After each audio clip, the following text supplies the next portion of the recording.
بنیادی تعلیمات ہیں ان کا تعلق عقائد اور ایمانیات سے ہے۔ اس کے بعد جب اعمال کی دنیا میں قدم رکھنے کا ہمیں کہا جاتا ہے تو عمل کرنے سے پہلے ہمیں سب سے پہلے جو تلقین کی جاتی ہے وہ نبی کریم صلی اللہ علیہ وسلم کا فرمان ہے، جو سب سے اوپر ہے۔ آپ ارشاد فرماتے ہیں کہ جو بندہ اپنے سے بڑے کی عزت، اس کا احترام، اس کے وقار کو ملوث خاطر نہیں رکھتا اور اپنے سے چھوٹے کے ساتھ رحم دلی، شفقت اور مہربانی سے پیش نہیں آتا، فلیس منا، وہ ہم میں سے ہے ہی۔ بھلے انسان کلمہ پڑھ لے، بھلے انسان ایک کام پہ کھڑا ہو کر ساری رات عبادت کرتا رہے، لیکن جس کے اندر ادب، احترام، رحم دلی، شفقت، مہربانی یہ اوصاف موجود نہیں ہے، وہ اپنے ایمان کا چارہ۔ ادب کا تقاضا، اللہ احکم الحاکمین، کائنات کی سب سے بڑی ذات ہے، اور یقینی بات ہے کہ جس طرح اس ذات کا احترام ہم پر واجب ہے اس کی کوئی مثال نہیں۔ اللہ تعالیٰ قرآن میں خود ارشاد فرماتے ہیں کہ جب نبی کریم صلی اللہ علیہ وسلم کے اصحاب کے اوپر اللہ تعالیٰ کوئی اپنا حکم نازل فرماتے تو رسول اللہ صلی اللہ علیہ وسلم ان کو آگے ارشاد فرماتے تو ان کے لیے حکم تھا کہ آپ اپنی زبانوں سے یہ کہیں کہ سن لیا وَأَطَعْنَا، اور ہم نے اس کی اطاعت کر لی۔ ہر بندے کا اپنا مقدر ہے، وہ اللہ تعالیٰ کی کتنا قریب ہے، وہ رسول اللہ صلی اللہ علیہ وسلم سے کتنی محبت رکھتا ہے۔ ہر بندے کا ایک اپنا سلسلہ ہے، ہر بندے کا ایک اپنا ریلیشن ہے، تعلق ہے، اس کے عمل ہے، اور اس کو اجر اس کے اپنے اس تعلق کی بنا پر ہی دیا جاتا ہے۔ ہمارے لیے یہ حکم ہے، اگر قرآن اور حدیث کا حکم ہمارے سامنے آ جائے تو ہم نے یہی کہنا ہے سمعنا، ہم نے سن لیا ہے، اور اطعنا، اور جتنی اللہ نے ہمت دی ہم نے کوشش کر کے اس کی اطاعت کی۔ یہ دو کام صرف وہی بندہ کر سکتا ہے جس کے دل میں احترام، جس کے دل کے اندر ادب ہے، اور جو بذات خود اپنے آپ کو اگلے کو سمجھتا ہے وہ یہ کام کر نہیں سکتا۔ اللہ اور اس کے رسول کے بعد جو ذات احترام کے قابل ہے، عزت کے قابل ہے، جس کو واقعتاً ہی وقار اور منزلت دی جانی چاہیے، وہ دو ہستیاں جن کو قرآن مجید فرقان حمید والدین کے نام سے روکا۔ ان میں ایک باپ ہے اور دوسری ماں ہے۔ باپ کو رسول اللہ صلی اللہ علیہ وسلم نے ارشاد فرمایا ہے کہ یہ جنت کا دروازہ ہے۔ ماں کے بارے میں ارشاد فرمایا الجنت تحت اقدام الامہات، ماؤں کے قدموں کے نیچے تمہاری جنت رکھ دی۔ دونوں میں سے ایک بھی اگر آپ کے ساتھ اچھے تعلق نہیں، ناراضگی کا اظہار ہے، تو آپ کے لیے مسلمان کا چونکہ سب سے زیادہ بلیف جو ہے وہ آخر پہ ہے، وہ خراب ہے۔ کچھ لیمیٹیشن موجود ہیں، ان کے تذکرے اپنی جگہ پہ ہوتے بھی رہتے ہیں۔ احترام کے قابل یہ دو ہستیاں، اتنا زیادہ احترام ہے، اتنا زیادہ احترام ہے، باپ اپنے بچوں کا ولی ہے، بغیر بیٹے کو بتائے، بغیر بیٹی کے بتائے کہیں پہ بیٹھ کر یہ بات طے کر دے کہ میں اپنے بیٹے کے لیے اس بیٹی کو پسند کرتا ہوں، شریعت اسلامیہ نے اس کو حکم دیا ہے کہ وہ کر سکتا ہے۔ پیچھے صرف پیغام بھیج دے کہ بیٹا تمہارا نکاح میں نے اس کے ساتھ کر لیا۔ بیٹے کی مجال نہیں ہے کہ وہ باپ کے حکم کے آگے کچھ پر توڑ سکے، یہی پہ بس نہیں ہے، باپ کو یہ اختیار حاصل ہے جب جی چاہے جس وقت اگر اس کے معاملات خراب ہیں، گھریلو تعلقات ٹھیک نہیں ہیں، اپنے بیٹے کی جگہ پر اپنے بہو کو طلاق دے سکتا ہے، وہ طلاق ہوتا ہے۔ حضرت عمر رضی اللہ تعالیٰ عنہ امیر المومنین یوں چلتے چلتے اپنے بیٹے عبداللہ بن عمر کو مخاطب کیا، عبداللہ، حضرت عمر بھی جلیل القدر سے حامی ہیں اور آپ کے بیٹے عبداللہ بن عمر رضی اللہ تعالیٰ دونوں باپ بیٹا جلیل القدر سے حامی ہیں۔ بات سن عبداللہ، جی ابا جان حاضر ہوں، اپنی وائف کو جا کے طلاق دے گا۔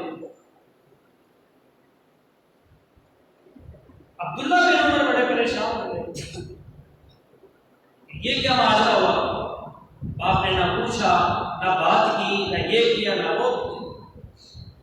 محبت اتنی زیادہ سی بیوی کے ساتھ، اتنی زیادہ محبت تھی، پریشان ہو گئے۔ اسی پریشانی کے عالم میں رسول اللہ صلی اللہ علیہ وسلم کے دربار میں آئے، آ کر عرض کی، اے اللہ کے رسول صلی اللہ علیہ وسلم، بیوی سے بڑی محبت ہے، انتہا سے زیادہ محبت ہے، لیکن عجیب معاملہ پیش آ کیا؟ باپ میرا چلتے چلتے مجھے یہ پیغام دے گیا کہ عبداللہ اپنی بیوی کو طلاق دے، میرے یہ بتائیں کیا حکم ہے؟ کیا فرماتے وہ تو ہو گئی، میرے باپ نے دے دی، ہو گئی۔ اب اندازہ کریں کہ باپ کا شریعت اسلامیہ میں مقام کیا طے کیا ہو۔ کسی وقت کو بات ہوئی کہ آپ نے بیٹے کو کیوں کہا طلاق دینے کو؟ عمر کو کیا سمجھتے ہیں کہ یوں تھا کہ چلتے چلتے اس نے کیا دیا، دے بھائی طلاق، جو پوری دنیا کو فتح کرنے کے لیے نکلے تھے، اللہ تعالیٰ نے یہ سینس اس کو دی ہوئی تھی۔ اپنے گھر کے ماحول کو جتنا وہ اچھی طریقے سے جانتے تھے، شاید عبداللہ کے ذہن میں یہ بات نہیں تھی ہے۔ عبداللہ کو اپنی بیوی سے بڑی محبت تھی۔ عمر رضی اللہ تعالیٰ نے یہ بات دیکھ رہے تھے، ان کو خدشہ پڑ گیا تھا کہیں یہ محبت اللہ اس کے رسول پہ غالب نہ آ سکے، دین کے معاملات میں عبداللہ کہیں ٹھوکر نہ کھا جائے۔ تو نبی پاک صلی اللہ علیہ وسلم نے فرمایا جیسے عمر نے کہا ہے ویسے، یہ باپ کو اختیار قدرت نے دیا ہے، اللہ تعالیٰ نے دیا ہے، بلکہ یہیں پر بس نہیں ہے۔ نبی کریم صلی اللہ علیہ وآلہ وسلم ارشاد فرماتے ہیں، باپ کی رضامندی میں رب کی رضا ہے۔ یہاں پہ بات بڑی سمجھنے والی ہے۔ ہمارے استاد کرام اللہ تعالیٰ شریف کے رحمت کرے، ان کی قبروں کو منور کرے اور جنت الفردوس کا مقام عطا کرے، تو فرمایا کرتے تھے، بیٹا باپ کی رضامندی میں اللہ کی رضا ہے۔ بعض اوقات باپ کے کیے ہوئے فیصلے اولاد کو ناگوار گزرتے ہیں، ساری دنیا کو ناگواری ہوتی ہے، لیکن باپ نے جو منہ سے لفظ نکال دیے، اللہ نے ارشاد فرمایا ہے نبی پاک صلی اللہ علیہ وسلم نے کہ اللہ کی رضامندی باپ کی رضامندی کے ساتھ ہے۔ اچھی اولاد کا کام یہ بنتا ہے کہ باپ نے اگر زبان دے دی ہے، فیصلہ کر لیا ہے، تو اچھے خون کی یہ پہچان ہوتی ہے کہ باپ کے پیچھے کھڑے ہوتے ہیں، ابا جی جو کر گزرے کر گزرے، ہمیں بتائیے ہمارے لیے کیا حکم ہے؟ جائے کے کیوں کے چھو کے یہ معاملات اولادوں کے اندر نہیں ہوتے،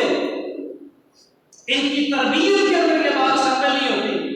وہ فرمایا کرتے تھے اگر باپ کا فیصلہ آپ کی رضامندی کے خلاف ہے، خاندان کی رضامندی کے خلاف ہے، اس کے کیے ہوئے معاملے آپ کو پسند نہیں ہے، کسی کو بھی پسند نہیں آ رہے، ظاہری طور پر آپ کو لگ رہا ہے کہ یہ نقصان ہے نقصان ہے نقصان ہے، اچھی اولاد کا کام یہ بنتا ہے ابا جی کے سامنے سرے تسلیم میں کام کریں اور ان کے ساتھ چلیں کہ ابا جی جو آپ نے فیصلہ کر لیا ہے ہماری کیا مجال ہے، پیچھے چلے۔ رسول اللہ صلی اللہ علیہ وسلم نے جو ارشاد فرمایا تھا کہ باپ کی رضامندی میں رب کی رضا ہے، آپ اگر باپ کے فیصلوں کو ایکسپٹ کر لیتے ہو، مان لیتے ہو، یہی اس کا کیا گیا فیصلہ غلط جس کو آپ سمجھ رہے ہیں، اللہ تعالیٰ کی رضامندی باپ کے فیصلے کے ساتھ شامل ہے، اور یہی کیا گیا فیصلہ جس کو آپ غلط تسلیم کر رہے ہو، آپ کے لیے جب اللہ کی رضامندی اس میں شامل ہے یہ غلطی سے درستگی کی جاتی ہے، یہی فیصلہ آپ کے لیے بہترین فیصلہ ہے۔ یہاں پر ارشاد نہیں فرمایا کہ باپ کا ہر اچھے فیصلے کے ساتھ اللہ کا فیصلہ ہے، نہیں، فرمایا باپ کی رضامندی جس میں شامل ہے اللہ کی رضامندی اسی میں شامل ہے، آپ اس کو چاہے سمجھو چاہے نہ سمجھو۔ یہ کوئی چھوٹا مقام نہیں تھا باپ کو دیا گیا، یہ کوئی چھوٹی چیز نہیں دی گئی۔ ایک صحابی آیا، جہاد کا اعلان ہو گیا، نبی کریم صلی اللہ علیہ وآلہ وسلم کے پاس آج تھے، اگر کے عرض کی یا نبی اللہ صلی اللہ علیہ وآلہ وسلم جہاد پہ جانا چاہتا ہوں اجازت دے۔ آپ نے فرمایا گھر میں ماں ہے، عرض کی ہے، آپ نے فرمایا جا جا کر اس کی خدمت کر، تیرے لیے یہی جہاد ہے۔ کتنا بڑا رکن ہے، محدثین نے جو بیسک ارکان ہیں اسلام کی اس میں جہاد کو شامل فرمایا ہے، لیکن نبی پاک صلی اللہ علیہ وسلم نے ارشاد فرمایا جا جا کے ماں کی خدمت کر، تیرے لیے وہی پر ہے۔ اس سے بھی آگے چلے، حضرت عمر رضی اللہ تعالیٰ کو آواز دی، عمر میری بات سن، جی لبیک و سعدیک، یا نبی اللہ صلی اللہ علیہ وسلم حکم کیجیے۔ قریب ایک علاقہ ہے، وہاں کا قبیلہ کرن ہے، وہاں پر ایک نوجوان ہے اویس، کبھی وہاں کے لوگ آئے نا پوچھنا کہ اویس کون ہے، نوجوان ہوگا ینگ ہوگا کہ برس کی بیماری اس کو ہوئی، بس چٹاک کو کہا جاتا ہے جو سفید نشان نہیں بن جاتے انسان کے جسم کا، پھر اس کو اللہ تعالیٰ شفا دے گا اور ایک درہم کے برابر جیسا سکہ ہوتا ہے گولڈ، اس کے برابر اس کا نشان رہ جائے، وہ اگر ملے تو اس کے ساتھ ملاقات کرنا اور اس سے اپنے لیے دعا کروانا۔ کہہ کون رہا ہے؟ نبی پاک صلی اللہ علیہ وآلہ وسلم کہاں کس کو جا رہا؟ جو اشرف مبشر صحابہ کی صف اول میں کھڑے ہونے والے ہیں، جو اولو العزم پیغمبروں کے بعد رسول اللہ صلی اللہ علیہ وسلم نے ارشاد فرمایا ہے کہ اگر میرے بعد کوئی نبی ہوتا تو یہ عمر، لیکن من لا نبی بعدی، میرے بعد نبی کوئی نہیں۔ عمر کو بولا جا رہا ہے، عمر جس کا محل معراج کی رات نبی پاک صلی اللہ علیہ وسلم اوپر دیکھی بھی آئی ہے، جس کے مقام سے نہ آپ نہ بلند ہے نہ میں نہ پوری دنیا، اس کو کہا جا رہا ہے ایسا آئے گا، اس سے دعا کرو۔ کیوں؟ یا رسول اللہ صلی اللہ علیہ وسلم، آپ نے فرمایا بوڑھی ماں کی خدمت کرتا ہے، بوڑھی ماں کی خدمت کرتا ہے، اللہ تعالیٰ نے یہ اعزاز اس کو بخشا ہے کہ وہ جو منہ سے بات نکالتے اللہ تعالیٰ قبول فرما۔ حج کا موقع ہے، بیت اللہ شریف میں لوگوں سے پوچھ رہے آپ کدھر سے آئے، آپ کدھر سے آئے، آپ کدھر سے آئے، قبیلہ کرن کے لوگ آئے، امیر المومنین ہیں، خلیفہ ہیں، حکمران ہیں، ان سے پوچھا تمہارے ساتھ کوئی جوان اویس نامی بھی آیا؟ جی آیا، اس کو تو بلاؤ ذرا، کدھر؟ بلایا گیا، ہاں جی آپ اویس ہو؟ جی میں اویس ہوں۔ آپ کے جسم پر برس کی بیماری تھی، اللہ نے شفا دی؟ جی بالکل تھی، سفید داغ تھے، اللہ نے شفا یابی عطا کی ہے۔ اب ایک درہم کے برابر، ایک سکے کے برابر داغ باقی رہ گیا ہے تیرے جسم پہ؟ جی رہ چکا ہے۔ اویس میں تجھے گزارش کرتا ہوں میرے لیے دعا کرو۔ اویس کہنے لگا کہ امیر المومنین میں کون ہوتا ہوں دعا کرنے والا؟ امیر المومنین نے فرمایا مجھے اللہ کے رسول علیہ السلام نے ارشاد فرمایا تھا اویس ملے گا تجھے دعا کروانا، تیرے لیے دعا کرو۔ اویس دعا کر رہا ہے اس لیے کہ رسول اللہ صلی اللہ علیہ وسلم نے ارشاد فرمایا اس نے ماں کی بڑی خدمت کی ہے، عمر تجھے ملے گا تو اس سے دعا کروانا۔ عمر کون ہے؟ آپ اس کے مقام کو جانتے ہیں کہ فاروق کا لقب عطا کیا گیا، حق و باطل میں فرق کرنے والا، شیطان اس طرف نہیں جاتا جہاں پہ عمر موجود ہو، جس کی گواہیاں اللہ تعالیٰ قرآن میں دے رہا ہے، جس کی گواہیاں رسول اکرم صلی اللہ علیہ وسلم اپنی فرامین میں دے رہے ہیں، اس کو کہا جا رہا ہے اویس دعا۔ یہ ہے اویس کرنی رحمہ اللہ، جو بنا دیکھے صحابیت کے شرف کو بھی پا لیا، جن کے بارے میں رسول اکرم صلی اللہ علیہ وسلم نے ارشادات بھی فرمائے۔ بنی اسرائیل کا ایک بہت بڑا ولی تھا جریج، آپ سنا ہوگا آپ نے۔ جریج اللہ کا ایک درویش اور ولی تھا، آبادی کو چھوڑ کر جنگل میں چلا گیا تھا۔ نبی پاک صلی اللہ علیہ وسلم ارشاد فرماتے ہیں وہاں پر اس نے کٹھیاں بنا لی، اللہ کی عبادت میں مشغول، عبادات کر رہا ہے، روزے سے ہے، رات کو قیام کرتا ہے، ذکر اذکار میں مشغول ہے۔ ایک دن ماں کا دل کیا کہ میں اپنے بیٹے جریج کو مل کے آؤں، آئی نیچے کھڑے ہو کر بالا خانے سے آواز دی اے جریج میں تیری ماں آئی ہوں مجھے مل۔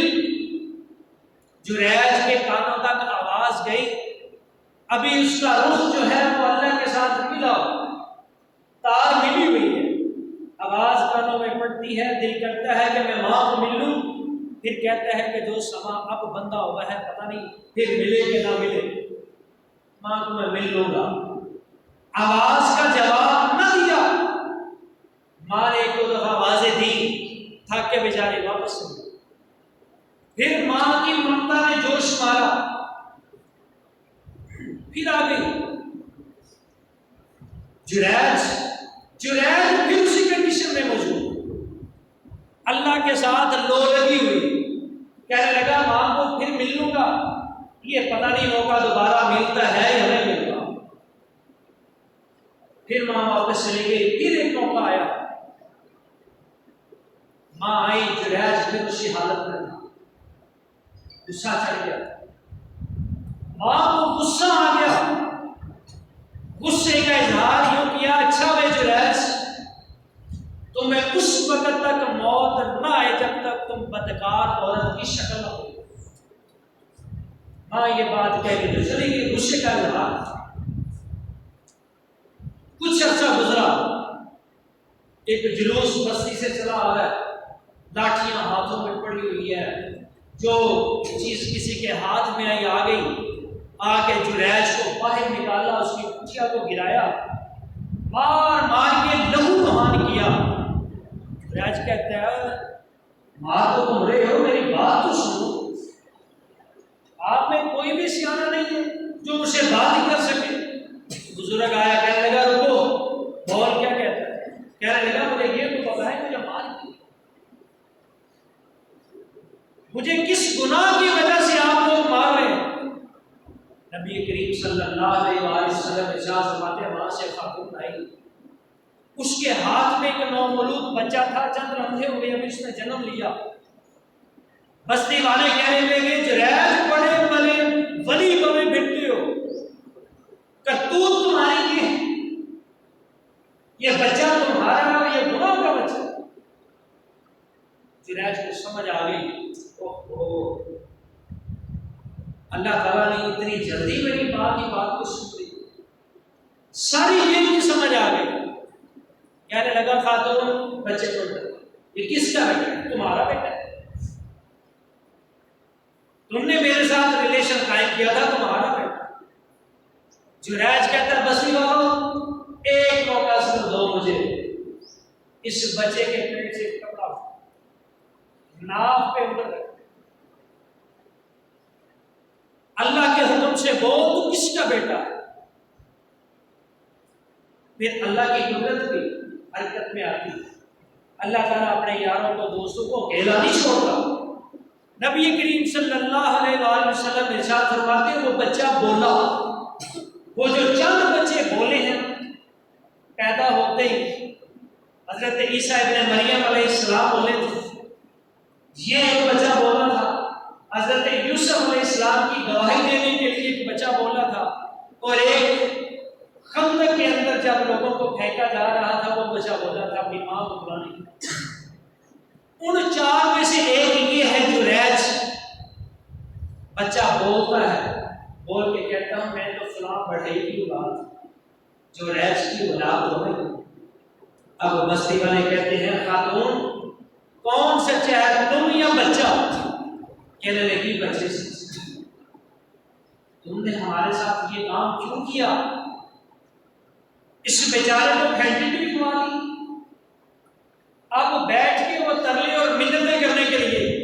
آقا علیہ الصلوۃ والسلام ارشاد فرماتے جریج نے کہا جو ہو چکا سو ہو چکا، آپ جائیے صرف میری اس کچیا کو دوبارہ کر دیں۔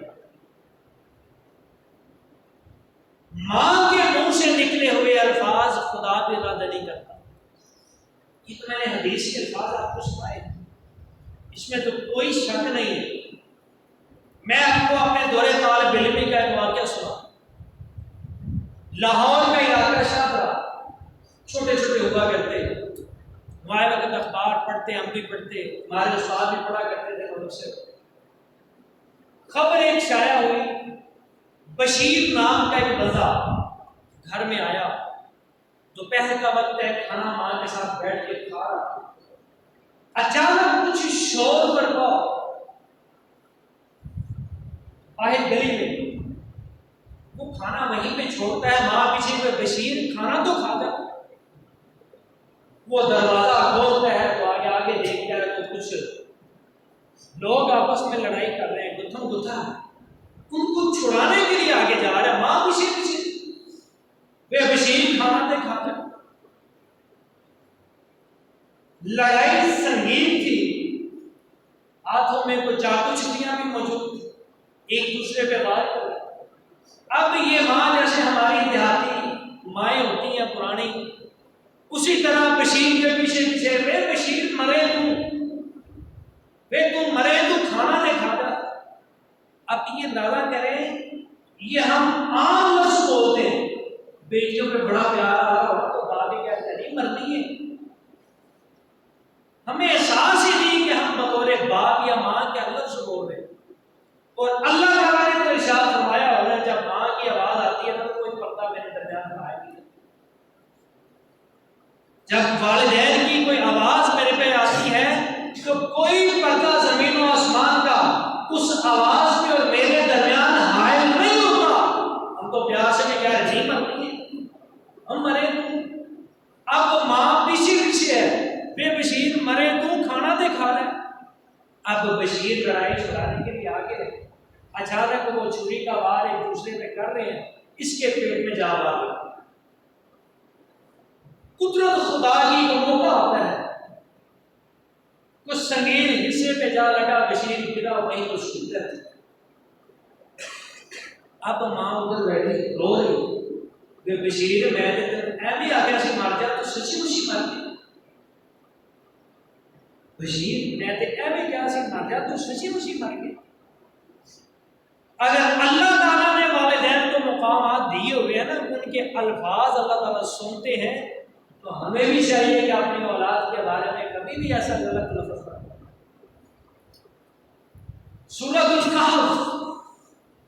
جب جمعے کے روز پڑھتے ہیں، وہاں پر ایک واقعہ آتا ہے، حضرت موسیٰ علیہ السلام حضرت خضر علیہ السلام کے ساتھ ایک بستی میں گئے تھے، ان سے کھانا مانگا تھا، کھانے کو انہوں نے نہ کر دی، جاتے جاتے کچھ یتیم بچوں کی دیوار تھی اس کو کھڑا کر دی، وہ مزدوری بھی نہ لی۔ جناب موسیٰ علیہ السلام عرض کرتے ہیں کہ جناب والا نہ کھانا نہ پینا، بھوک بھی ہے پیاس بھی ہے، الٹا آپ نے مزدوری بھی کی ہے، انہوں نے کچھ دیا نہیں۔ قرآن مجید میں اللہ تعالیٰ ارشاد فرماتے ہیں، حضرت خضر علیہ السلام ان کو بتاتے ہیں کہ جناب والا یہ یتیم بچے، ان کا باپ بڑا نیک اور صالح تھا، وَأَبُوهُمَا صَالِحًا کے الفاظ ہیں کہ والدین نیک تھے،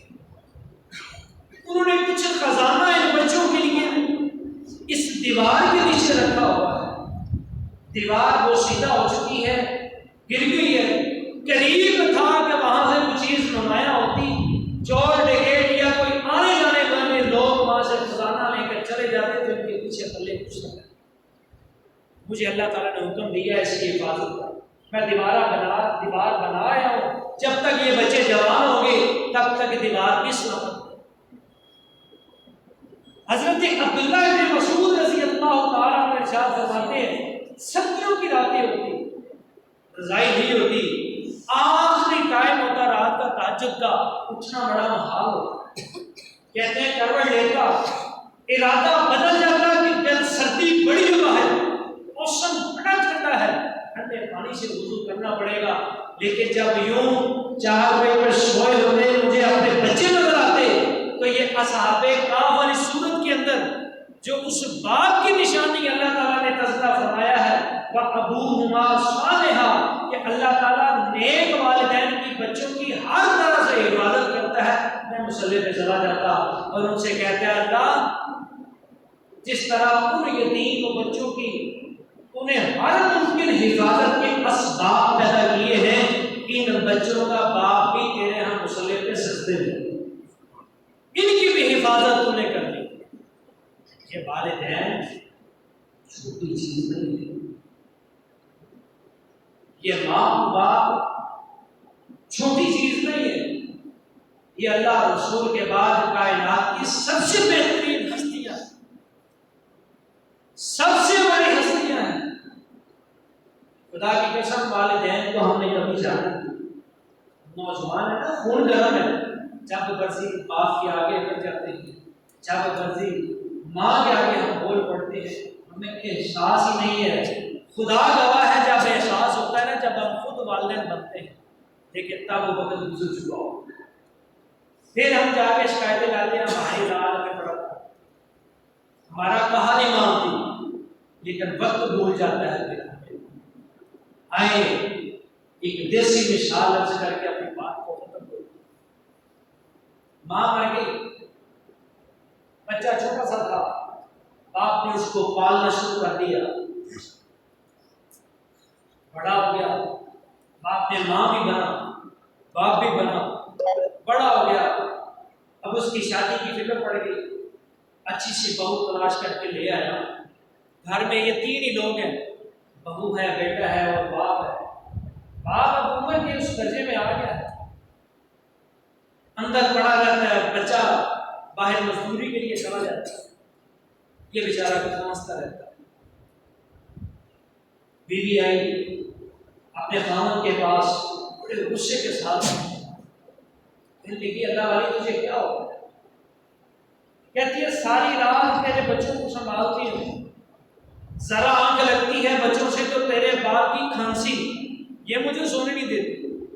صبح دن چڑھ جاتا ہے، صبح تیرے باپ کے کام نہیں ختم ہوتے، رات کو یہ نہیں ختم ہوتے، میں کس مصیبت میں آ گئی۔ اچھا بڑا ہنسی خوشی گھر چلا، خامد بیچارہ پریشان ہو، کیا چاہتی ہے؟ اس بات کو اس کمرے سے نکالو، وہ دور ڈیوڑی میں چھوڑ کے آؤ، اس کو جاؤ، مجھ کے اس کی کھانسی برداشت نہیں، چھوڑا ہے۔ ابا جی آپ کی بہو ہے، آپ کے پوتوں پوتیوں کو سنبھالتی ہے، معاملات اس کی ہمت جواب دے گئی ہے، آپ کی مہربانی میری زندگی کا آغاز ہے، آپ نے تو گزار لیا، چلے 4 پہ میں آپ کو ادھر ڈیوڑی میں لگا دیتا ہوں تاکہ اس کا بات تھا۔ اس نے کہا ٹھیک۔ اب پھر ایک دن لڑائی کرنے کے لیے آ گئی، کہنے لگی سنبھال بچے اپنے، مجھ سے نہیں ہوتے یہ کام، سارا دن اور رات تیرے باپ کی کھانسی اس کے کام میں ختم ہوتے ادھر سے تیرے بچے میں کس گناہ میں شکار ہو گئی مجھے یہ سزا کر گئی چاہتی کیا یا یہ گھر رہے گا یا میں گھر رہوں آتا ہے باپ کو کندھے پہ اٹھایا لے گیا باہر گاؤں کے قریب سے نہر گزر گئی درخت کے نیچے لے گئے جا کر کے تیاری پوری ہے اس کے بیٹے کی باپ سے کہتا ہے باپ نے پوچھتا پتر خیر کدھر آئے ہو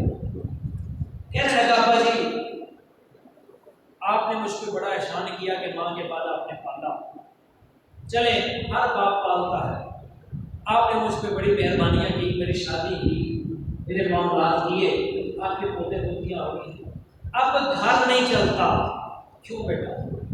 اس لیے آپ کی بہو بڑی تھا آپ کی گزر چکی ہے اب میں آپ کو نہر میں پھینکنے لگا تاکہ میری زندگی جو ہے وہ آسان ہو